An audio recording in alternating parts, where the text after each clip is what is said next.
Hello friends, welcome to Jothi blooms. இந்த தாவரம் பாருங்கள். இன்றைக்கி வீடியோவில் இந்த செடி பற்றி தான் பார்க்க போகிறோம். இது மஞ்சள் இலை மாதிரியே இருக்குது, ஆனால் மஞ்சள் கிடையாதுங்க. இது ஆரோ ரூட் அப்படிங்கிற கூகை கிழங்கு. இதை க்ரோ பேக்கில் ஈஸியாக வளர்க்கலாம். இது மாடி தோட்டத்தில் ஒரு அரிய வகை கிழங்கு அப்படின்னு சொல்லுவேன். ஏன்னா நிறைய பேர் இதை வளர்க்குறதில்ல, ஏன்னா இந்த கிழங்கு கிடைக்கிறதே கஷ்டம். இது வேரோடு இருக்கிற செடியையும் நம்ம நட்டால் வளர்ந்துடும். ஒரு செடி இருந்தால் போகிறோம், உங்கள்கிட்ட நிறைய பரவி இது வளரும். இப்போ இந்த கூகை கிழங்குலேருந்து பொடி எடுத்து பண்ணி வச்சுருக்கேன் பாருங்கள். இந்த பவுடர் நானே ப்ரிப்பேர் பண்ணினது தான். பேட்சாக ப்ரிப்பேர் பண்ணியிருக்கேன். ஒவ்வொரு தடவை அறுவடையிலையும் ஒவ்வொரு தடவை ப்ரிப்பேர் பண்ணின பொடி தான் தனித்தனியாக வச்சுருக்கேன். இந்த கூகை கிழங்கு ஒரு மூலிகையாகவும் இருக்குது, நமக்கு சாப்பாடாகவும் இருக்குது, உணவாகவும் இருக்குது. மூலிகை அப்படின்னு பார்த்திங்கன்னா பாட்டி வைத்தியத்தில் ஒரு முக்கியமான இடம் பெறுறது தான் இந்த கூகை கிழங்கு. இந்த ஆரோ ரூட் கிழங்குலேருந்து தான் இந்த பவுடர் தயாரிச்சிருக்கேன் நான். இதில் மாவு சத்து, ஸ்டார்ச் நிறைய இருக்குது. வயிறு உபாதை, டயரியா, அல்சர் போன்ற பிரச்சனைக்கு இது ரொம்ப நல்ல மருந்துங்க. ஸோ இது ஒரு மூலிகையாகவும் உணவாகவும் நம்ம எடுத்துக்கலாங்கிறதுனால தான் இது ரொம்ப முக்கியத்துவம் கொடுத்து நான் மாடி தோட்டத்தில் வளர்த்துன்னு இருக்கேன். இந்த செடி பாருங்கள், இது ஒரு பேக்கில் இருந்தது. இதை நான் ரீபாட் பண்ண போகிறேன். இன்னொரு க்ரோ பேக்கில் எடுத்து நட போகிறேன். அதை தான் உங்கள் கூட ஷேர் பண்ணிக்கிறேன். இதை எல்லாருமே வீட்டில் ஈஸியாக வளர்க்கலாம். லோ மெயின்டெனன்ஸ் செடி. ஒரு 15 நாளைக்கு ஒரு தடவை கொஞ்சம் கம்போஸ்ட் போட்டாலே போதும். ஒரு க்ரோ பேக்லேருந்து இன்னொரு க்ரோ பேக்கு மாற்றி மாற்றி நட்டு நீங்கள் ஒவ்வொரு 8 மாதத்துக்கு ஒரு தடவை அறுவடை பண்ணிக்கலாம். இந்த கிழங்கெல்லாம் பாருங்கள், இன்னும் வளரணும். சின்ன சின்னதாக வளர்ந்துட்டுருக்கு. இதை கட் பண்ணி மிக்சியில் அரைச்சிட்டு அப்புறம் அந்த தண்ணி தெளிஞ்சப்புறம் அந்த தெளிவை கொட்டி அடியில் பார்த்திங்கன்னா நல்லா ஸ்டார்ச் படிஞ்சிடும். அந்த மாவை எடுத்து நல்லா காய வச்சு ஸ்டோர் பண்ணி வச்சுன்னா உங்களுக்கு 6 மாதம் 1 வருஷம் வரைக்கும் வச்சுக்கலாம். இந்த ஆரோ ரூட் பவுடர் வெளியில் வாங்கினீங்கன்னா ரொம்ப காஸ்ட்லியாக இருக்கும். அதனால் இது வீட்டு உபயோகத்துக்காக நான் வீட்டிலையே வளர்த்துக்கிறேன். நீங்களும் இது ஈஸியாக வளர்க்கலாம். அது எப்படி பராமரிக்கணும், என்ன உரம் கொடுக்கலாம் அப்படிங்கிறதெல்லாம் டீட்டெயிலாக இந்த வீடியோவில் பார்க்கலாம். இந்த கிழங்கு பாருங்கள், இந்த மாதிரி தான் இருக்கும். இதை தான் நம்ம க்ளீன் பண்ணி 8 மாதத்துக்கு ஒரு தடவை அறுவடை பண்ணி பொடி பண்ணி வச்சுக்கலாம் வீட்டில். இது சின்ன குழந்தைங்கள்லேருந்து வயசானவங்க வரைக்கும் இது கொடுக்கலாம். ஏன்னா செரிமானம் ரொம்ப ஈஸியாக ஆகிடும். இது வீட்டில் வளர்த்திங்கன்னா உங்கள் வீட்டில் இருக்கிற குழந்தைங்கலேருந்து பெரியவங்க வரைக்கும் எல்லாருக்கும் யூஸ் ஆகும். ஏன்னா இதை கஞ்சி காய்ச்சி குடித்தா இது வயிற்றுக்கு நல்லது. அதை தவிர உடம்பு சூட்டை தணிக்கும். இதில் ஆன்டி ஆக்சிடென்ட்ஸ் இருக்குது, அதனால் நோய் எதிர்ப்பு சக்திக்கு நல்லது. முக்கியமாக இதை ஒரு மூலிகை மட்டும் இல்லை, ஒரு சாப்பாடாகவும் அமையும்னு நான் சொன்னேன். என்னென்னா கஞ்சி காய்ச்சி குடிச்சதுன்னா டெய்லியுமே குடிக்கலாம். 1 ஸ்பூன் அளவுக்கு ஒரு டம்ளர் தண்ணியில், பச்சை தண்ணியில் கலந்துட்டு அப்புறம் நம்ம காய்ச்சினா கஞ்சி ஆகிடும். அதுக்கப்புறம் அதை ஆற வச்சு அதில் கொஞ்சம் உப்பு, மோர் போட்டு குடிச்சிக்கலாம். காலையில் பிரேக்ஃபாஸ்ட்டுக்கு அப்புறம் லஞ்சுக்கு இடையில் நம்ம எதாவது குடிப்போம் இல்லையா, அதை ஒரு பானமாக நம்ம இதை எடுத்துக்கலாம்.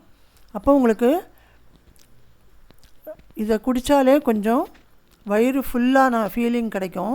ஸோ உங்களுக்கு பசியும் ரொம்ப எடுக்காது. அப்போ என்னென்னா உங்களுக்கு வெயிட் லாஸ்க்கும் இது ரொம்ப நல்லது. இப்போ பாருங்கள், இந்த செடியை நடுறதுக்காக நான் ஒரு 12க்கு 12 க்ரோ பேக் தான் எடுத்திருக்கேன். ஏன்னா நிறைய கிழங்கு உள்ளே இறங்கும். ஸோ பெரிய பேக்காகவே எடுத்துக்கோங்க. இந்த மாதிரி ஃபுல் பஞ்சையும் நான் இப்போ அதுக்குள்ளே போட்டுட்டேன். எல்லாத்துலேயுமே வேர் இருக்கிறதுனால எல்லாத்துலேயுமே கிழங்கு வரும். இப்போ நீங்கள் இதை தனித்தனியாக நட்டுக்கிறதா இருந்தாலும் நட்டுக்கலாம். எனக்கு பராமரிப்பு கஷ்டங்கிறதுனால ஒரே பேக்கில் போட்டுட்டேன்னா, நீங்கள் இதை தனித்தனியாக நட்டிங்கன்னா ஒரு 50 பேக்கில் கூட நீங்கள் நட்டுக்கலாம். ஒரு சின்ன பிஸ்னஸே நீங்கள் பண்ணலாம் இதில். ஏன்னா அவ்வளோ கிழங்கு கிடைக்குங்க. அப்புறம் அறுவடை பண்ணி நீங்கள் ப்ராசஸ் பண்ணி வச்சுட்டிங்கன்னா அந்த பொடி நீங்கள் பக்கத்தில் ஸ்டோர்ஸ்லலாம் கூட கொடுக்கலாம். அவ்வளவு சத்தானது இது. அவ்வளோ நன்மை பயக்கக்கூடிய ஒரு மூலிகை. பாட்டி வைத்தியத்தில் முக்கியமான ஒரு இடம் பெறுற ஒரு கிழங்கு இது, இந்த கூவை கிழங்கு. இதை இப்போ நான் நட்டது ஒரு கம்போஸ்ட் கலந்த ஒரு கார்டன் சாயில் தான் எடுத்திருக்கேன். இதில் வந்து எந்த கம்போஸ்ட் வேணால் நீங்கள் எடுத்துக்கலாம். Cow dung compost best. அப்படி இல்லைன்னா காய்கறி கழிவு உரம் அந்த மாதிரி ஏதாவது ஒன்று எடுத்து கொஞ்சம் மணலும் கலந்திங்கன்னா அந்த வேரோட்டம் நல்லாயிருக்கும். இல்லைன்னா கொக்கோ பீட் கூட நீங்கள் கலந்துக்கலாம். இப்போ அது கூடவே நான் கொஞ்சம் கார்டன் சாயில் அதே மிக்ஸை தான் நான் திரும்ப போடுறேன் அதை மூடுறதுக்காக. இப்போ இதை ரெடி பண்ணிவிட்டு கொஞ்சமாக தண்ணி ஊற்றி விட்டுருங்க. தண்ணி ஊற்றும்போது எப்போவுமே அளவாக ஊற்றணும். இல்லைன்னா அந்த அடியில் ரூட்டெல்லாம் அழுகி போயிடும். ஏன்னா மேலே ட்ரையாக இருக்குதுன்னு நம்ம தண்ணி ஊற்றிகிட்டே இருந்தோம்னா வேர் பகுதியில் ரொம்ப மாய்ஸ்சர் இருந்துகிட்டே இருக்கும். அப்போ தான் வேர் அழுகல் வரும். ஸோ எப்போவுமே தண்ணி வந்து 12 இன்ச்சுக்கு பாட்டாக இருந்தால் கூட நீங்கள் ஒரு மக்கு ஊற்றினாலே போதும். இந்த செடியை பொறுத்த வரைக்கும் சம்மராக இருந்தால் 2 வேளை தண்ணி ஊற்றணும். சீக்கிரமாக வாடி போயிடும். மற்ற டைமில் கூட வெயில் இருந்தால் நீங்கள் 2 வேளை தண்ணி ஊற்ற வேண்டியிருக்கும். 15 நாளைக்கு ஒரு தடவை கம்போஸ்ட் போட்டாலே போதும், நல்லா வளரும். வேறு எந்த பராமரிப்பும் தேவையே இல்லாத ஒரு செடி ஈஸியாக வளர்க்கலாம். இந்த கிழங்கு எங்கேயாவது கிடச்சா நீங்கள் கண்டிப்பாக வாங்கி வைங்க. உங்கள் வீட்டில் ஒரு ஃபஸ்ட் எய்ட் பாக்ஸில் இருக்கிற ஒரு மருந்து மாதிரி இது உங்களுக்கு உதவும். வீட்டில் நோயாளிகள்லாம் இருந்தால் அவங்க ரிக்கவர் ஆகிறதுக்கு நம்ம இந்த கஞ்சியை டெய்லி கொடுக்கலாம். அவங்களுக்கு சீக்கிரமாக செரிமானம் ஆகி சாப்பாட்டுக்கு பதிலாகவே அது ரொம்ப உதவியாக இருக்கும். இந்த கிழங்கு வந்து 8 மாதத்துல அறுவடைக்கு வந்துடும். அதுக்கப்புறம் நீங்கள் பிரித்து திரும்ப இந்த மாதிரி க்ரோ பேக்ஸில் நட்டுக்கலாம். இப்போ இதோட பயன்கள் சொல்லிகிட்டே வந்தேன் இல்லையா, அதில் வந்து கலோரிஸ் கம்மியாக இருக்கிறதுனால இந்த கஞ்சி குடித்தா வயிறு ஃபுல்லாகும். ஸோ வெயிட் லாஸுக்கும் யூஸ்ஃபுல்லாக இருக்கும்னு சொன்னேன். அதை தவிர உடம்பு சூட்டை குறைக்கும்.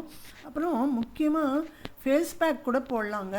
ஆயிலி ஃபேஸாக இருந்தால் இந்த பொடியில் கொஞ்சமாக தண்ணி கரைச்சி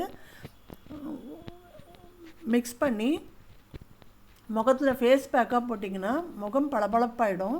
இந்த எண்ணெய் வழியறதெல்லாம் இது தடுக்கும்.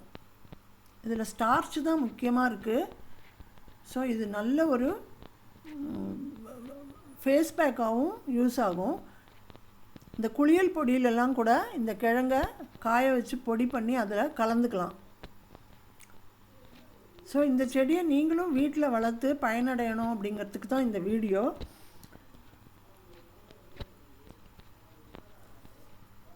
ரொம்ப சுலபமாக வளர்க்கலாம் அப்படிங்கிறதுனால தான் நான் உங்கள் கூட ஷேர் பண்ணினேன். இந்த செடி எங்கிட்ட ரொம்ப வருஷமாக இருக்குது.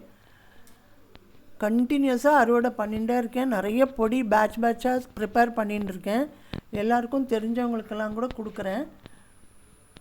ஃப்ரீயாக தான் கொடுக்குறேன். நிறைய பேருக்கு இந்த ப்ராப்ளம் இருக்குதுன்னு சொன்னாவே நான் வந்து இதை சஜஸ்ட் பண்ணுவேன். இந்த வயிறு செரிமான பிரச்சனை, அப்புறம் வயசானவங்க, குழந்தைங்க, வீட்டில் இருக்கிறவங்களுக்கு எல்லாமே இது வந்து யூஸ்ஃபுல்லாக இருக்குது. ஸோ நீங்களும் இந்த செடியை வளர்த்து உங்கள் வீட்டில் இருக்கா அப்படிங்கிறத எஸ் அப்படின்னு டைப் பண்ணுங்கள் கமெண்ட் செக்ஷனில். அடுத்த ஒரு வீடியோவில் வேறொரு இன்ஃபர்மேஷனோடு உங்களை சந்திக்கிறேன் ஃப்ரெண்ட்ஸ். தேங்க்ஸ் ஃபார் வாட்சிங். இது உங்களுக்கு யூஸ்ஃபுல்லாக இருக்கும்னு நினைக்கிறேன். தேங்க்யூ.